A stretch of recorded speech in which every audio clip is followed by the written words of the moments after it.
Государственное учреждение образования «Средняя школа номер 35 города Бобруйска имени Павла Ивановича Батова» представляет вашему вниманию белорусский национальный костюм.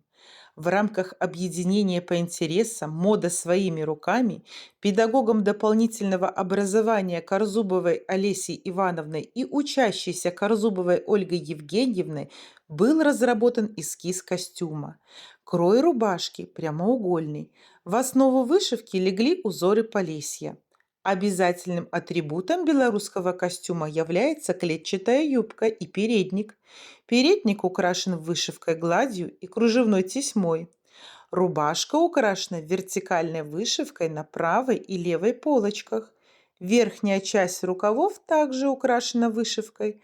Ансамбль представляет собой повседневную одежду сельских жителей Беларуси первой половины XX века.